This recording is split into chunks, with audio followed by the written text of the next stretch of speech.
Hello guys, today still working on the rear brake disc system. We already got the axle with the bushings in there all bolted into the car with the coilover already in there, and we got the new bearings into this brake disc. I know this is not new, but it will do the job. They're not really that bad. I mean, you can see still got plenty like life left, but anyway, that's not what we're here for, to judge how new it looks.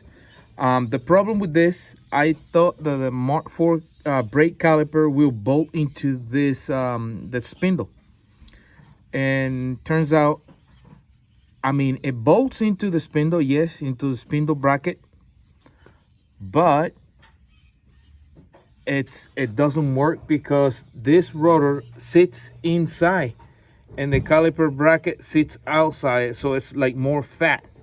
So we have to go get the skinnier bracket for the Mark III, so we can bolt it into the Mark II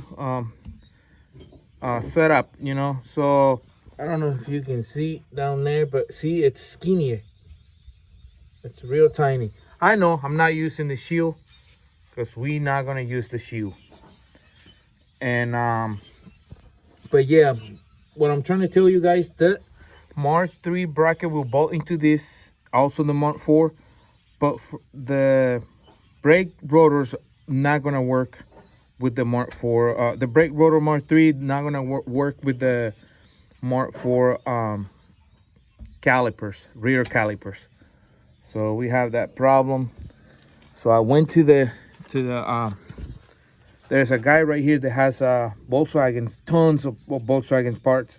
So I went and picked these brackets for Mark III, because last time for some reason I thought I got them from a Corrado G60, and apparently they are bigger calipers or rotors. I don't know. So we got this today. Come to the car, put them in the car, and you know what? The caliper doesn't bolt into this bracket now, the Mark IV caliper. And I was like, what? Now I have to drive another, half an hour one way and try to get the caliper for this.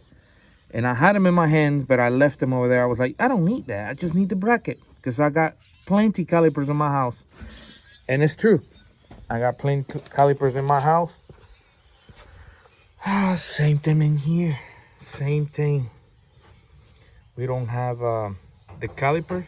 I mean, the bracket doesn't bolt into the caliper, or the caliper doesn't bolt into the bracket. This is the right bracket. This is the right one. Now we have the right one, finally. But now the caliper doesn't bolt into this bracket. So I was like, So tomorrow, if I got time, I'm gonna try to go get him. And I also put the coilover in here. I was excited. I was like, man, we're gonna rock and roll this thing. It fires right up. So we've been working in this little by little. And guys, we have a surprise. But before that, I'm gonna show you guys something. I don't know if I explained it right the other day, but here's my problem right now. This is the Mark IV bracket caliper. Look how thick it is compared to the Mark III. You guys can see the difference. And let me see if I line this thing up like correctly. So there you go. If you see this part and this part, it's matching with that. But if you can see, this part sticking out in, and this, or this vice versa, is sticking it in and this is sticking it out. So Mark III, Mark IV, it bolts because it has the same bolt pattern, but it's not gonna fit because the brake like let's see, this sits on the spindle face, like this. So it's got to be matching this end, that end, all four ends. And as you can see, this and this doesn't match. Look where the rotor will drive, like, and look at here. It's like 1 inch over. So the rotor doesn't fit, and I was like, ah. But it's like, it's crazy because both has the same bolt pattern, like same bolt pattern. But one is fat and the other one is skinnier. So Mark 4 versus Mark 3, no good. So there's that. I want to explain that. That's the difference. So guys, don't follow me on the on the Mark 4 calipers. They don't work on our I mean, if you want to use the spindles, you know, and on, I guess if you bolt somehow the Mark 4 rear axle, it will work this, but that's more work. So that's it on that part. And here's I want to explain this. I draw a little picture right here. What I was saying the other day, this is the stock. It fits on the center. And if you guys want to weld ear, like these 2 ears or a little piece of bracket, you guys can weld it if you got this panel, cut it, and then machine it or whatever, and weld it to the existing your existing spindle. So you will have a caliper, like the caliper actually sits like this. So that's how the caliper sits, and the rotor. So you're gonna have these brackets on your existing, if you weld it, you know, if you don't have a way to get these spindles, because these spindles, man, they getting hard to find nowadays. So that's why I'm scramble parts, you know, because they are hard to find now.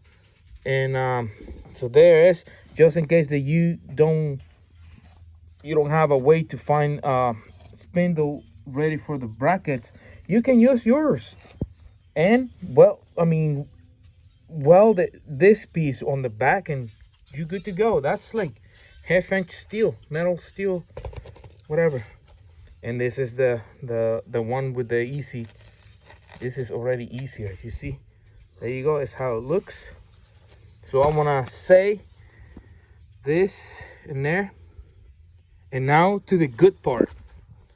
Guess what? Guess what, guys? We got we're gonna use this transmission because body of mine don't need this motor, so we're gonna throw this motor to the trash. But we're gonna try to save the transmission because he don't want anything. So guess what? We got the Mark 3 back into the house. Yes, I did a 5-lug swap on this thing. Still, like, it's been sitting for a long time. But there you go. That's the Mark 4 brake calipers, rotors. This, honestly, guys, this killed the engine. Like, it's too heavy. These wheels are 15s, but it's heavy for the car. So there is the 5-lug swap. So guys, the car came back to today. The guy said if I can check it out, see what's going on, why is it's not starting. So we finally got him back, and we're gonna try to put the transmission, because the other day I was showing you guys that it has this transmission is no good. This car was eating transmission left and right. So we're gonna try to fire it up soon and see what's going on, see what we can find. But we're gonna try to change the transmission. But here is, guys, the Mark 3, poor little thing. We finally got him back to the house. People been trying to see why it doesn't start. Parts are missing. Wow, I remember when I did this Dimple Dash. Dimple Dash is pretty cool. I remember when I did that cluster. Wow, it's all like being eaten by the sun. everything was working on this car. Pretty cool. Well, I mean, there's not many parts missing. I mean, it's still like interior. Oh, I forgot I did this right here, guys. That's pretty cool. Also did the rear diffuser. I did the hella tail lights. I did a lot of stuff. Oh, I also did the visor, that visor vento. You can move it. That's pretty cool. I did the red seats. Oh, I did the speakers on the thing. I put an amplifier. I don't know if it still has the MagnaFlow. Yeah, it does. So there it is, guys. I'm gonna ask him for the key because he didn't left the key in here. But that's pretty cool car. I don't know what they did here. I'm not remember if I did something, but I don't know. Fog lights. I did the fog lights on this car. Wow. So guys, stay tuned. Definitely stay tuned for this car. I mean, it's gonna be fun having back in the channel, like hearing it alive. But this, wow, this, I mean, that's pretty cool. Still like not hanging, like it lasted pretty good. So I wanted to see it alive running. So guys, stay tuned.